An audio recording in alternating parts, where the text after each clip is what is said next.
नमस्कार, आप देख रहे हैं राष्ट्रवार्ता। हर बार की तरह मैं निधि पाल आपका स्वागत करते हैं हमारे चैनल पर।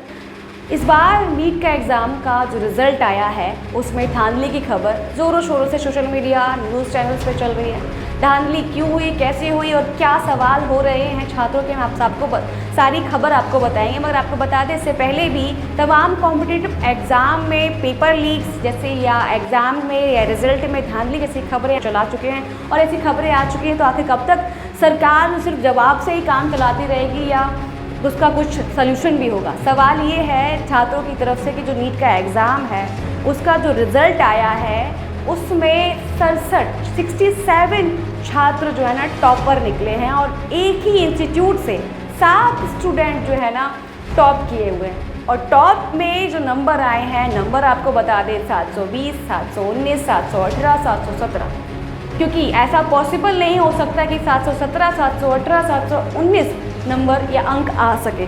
सब छात्रों का कहना, ये सवाल भी एनटीए से किया है छात्रों ने कि ये सब अंक ऐसे कैसे आ सकते हैं, क्योंकि अगर एक सवाल का जवाब गलत जाता है पेपर में तो 5 नंबर माइनस हो गए, यानी कि नेगेटिव मार्किंग होगी 5 नंबरों की। तो यानी कि अगर टॉपर के मार्क्स आते हैं तो या तो 715 आएंगे या तो 720, 718, 719, 717 अंक आने का कोई सवाल ही नहीं बनता। पर जब ये सवाल छात्रों ने एनटीए से किया तो एनटीए का जवाब ये था कि ये नंबर हमने ग्रेस में दिए, और ग्रेस में नंबर इस तरीके से दिए हैं कि वो छात्र जो है ना एग्ज़ाम में आने पर लेट हो गए थे और उनका एग्ज़ाम पेपर ले लिया गया तो उनको ग्रेस के तौर पे वो अंक दिए गए हैं। तो ऐसा कोई लॉजिक नहीं बनता, ऐसा कोई रूल रेगुलेशन नहीं होता है कि अगर आप लेट हो रहे तो आपको समय नहीं दिया जाएगा पेपर कंप्लीट करने के लिए, या अगर आप लेट हो जाते हैं तो आपको ग्रेस में नंबर दे दिए जाएंगे। तो ये कोई ऐसा लॉजिक नहीं बन रहा है। तमाम ऐसे सवाल जो छात्रों के द्वारा एनटीए से किए जा रहे हैं और जवाब में सिर्फ संतुष्ट ना करने वाले जवाब मिल रहे हैं, जिसका कोई लॉजिक ही नहीं बनता, जिसका रूल रेगुलेशन से कोई नाता ही नहीं है।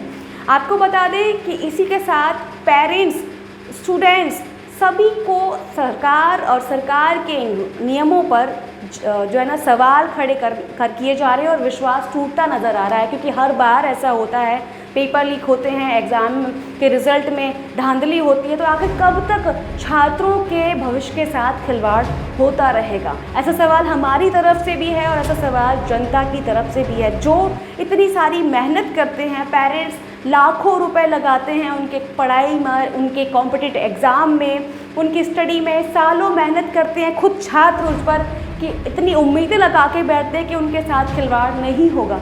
रिज़ल्ट आने के बाद आपको बता दें, जो 67 टॉपर आए हैं उनमें से सबको एम्स में एडमिशन नहीं मिलेगा। कब तक सरकार जो है ना बच्चों के भविष्य के साथ खिलवाड़ खेलती रहेगी या ऐसा खेल होता रहेगा और कोई सोल्यूशन नहीं निकलेगा? कब तक ऐसा होगा? ये सवाल हमारी तरफ से है, छात्रों की तरफ से है और छात्रों के पेरेंट्स की तरफ से। आपको बता दें, ये जो रिज़ल्ट था वो 14 जून को आना था मगर 4 जून को कर दिया गया। कि ऐसा क्यों हुआ, इस पर भी सवाल बनता है। 4 जून को ही लोकसभा चुनाव का रिज़ल्ट भी आया, 4 जून को ही नीट का एग्ज़ाम भी आया। सारी खबरें सिर्फ लोकसभा के चुनाव के रिज़ल्ट पर फोकस कर रही थी, सारे न्यूज़ चैनल हो चाहे कोई भी हो, और नीट का एग्ज़ाम के जो रिज़ल्ट थे उस पर किसी का फोकस नहीं था। मगर जिस तरीके से हर सोशल मीडिया प्लेटफॉर्म पर छात्रों ने सवाल शुरू किए हैं और जवाब नहीं दे पा रही है एनटीए, उसके चलते कांग्रेस पार्टी की प्रवक्ता सुप्रिया सुनीत ने भी सवाल किए हैं सरकार से और युवाओं के भविष्य को लेकर।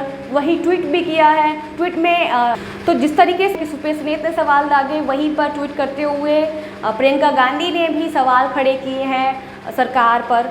वही प्रेस कॉन्फ्रेंस जारी करते हुए कन्हैया कुमार ने भी तमाम चीज़ों को मुद्दा बनाकर, तमाम चीज़ों को आगे रखकर तो सरकार को कटघरे में लिया है। क्या कुछ उन्होंने ऐसा कहा, एक नज़र उस पर।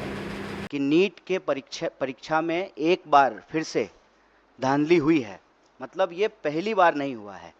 और आप अगर इस देश में होने वाली परीक्षाओं को देखें तो लगभग अब ऐसी कोई परीक्षा नहीं है जिसमें धांधली नहीं हो रही है।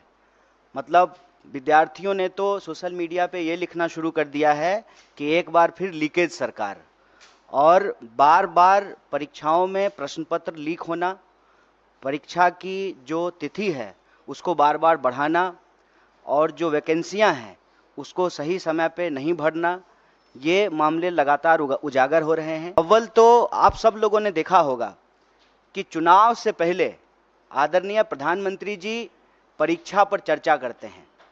हमारे यहाँ कहावत है, जाके पैर न फटे विवाई, वो क्या जाने पीड़ पड़ाई।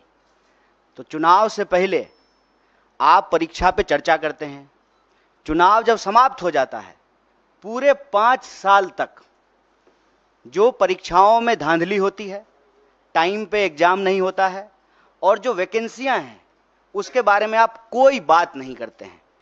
जिन एग्जामों में आज तक कोई गड़बड़ी और धांधली नहीं हुई थी, उन एग्जामों में भी गड़बड़ी और धांधली हो रही है। NTA के जवाब पर उन्होंने तमाम सवाल खड़े कर दिए। नमस्कार साथियों, नीट एग्जाम यानी डॉक्टर और डेंटल डॉक्टर बनने के सपने के NTA के नीट एग्जाम में भारी आशंकाएं, विवाद, गड़बड़ झाले की बातें खुलकर सामने आ रही हैं।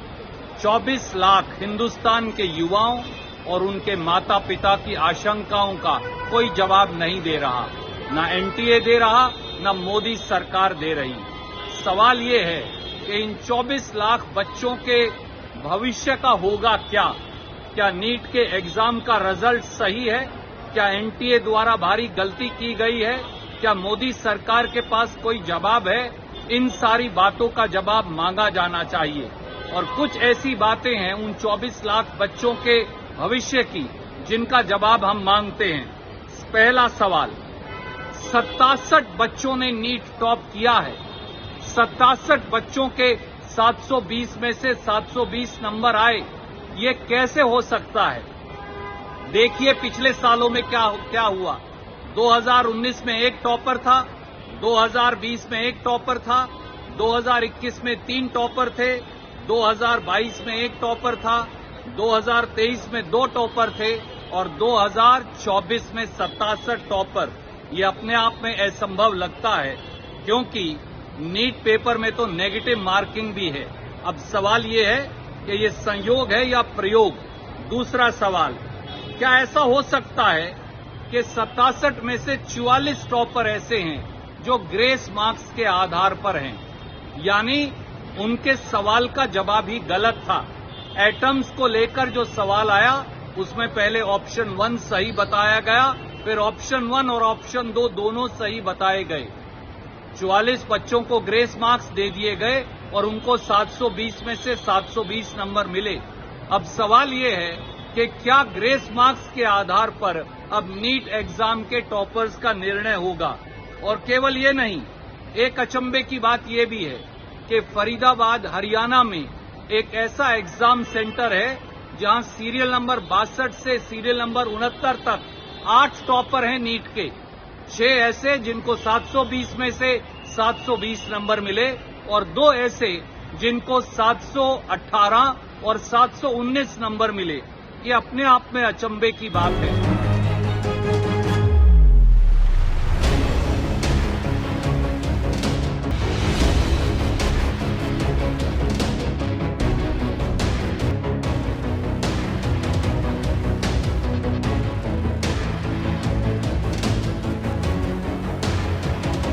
आपने सारे वीडियो और क्लिप देखे, आपने सभी के ओपिनियन देखे, आपके स्टेटमेंट देखे, ट्वीट्स देखे, सबके सवाल आपने सुने, छात्रों के सवाल, छात्रों के पेरेंट्स के सवाल। अब हमारा भी सवाल है सरकार के लिए और आपकी तरफ से, क्या कब तक ऐसे ही युवाओं के साथ, युवाओं के भविष्य के साथ खिलवाड़ चलता रहेगा? क्या उनकी मेहनत, क्या पेरेंट्स के पैसे ऐसे ही जाया जाते रहेंगे?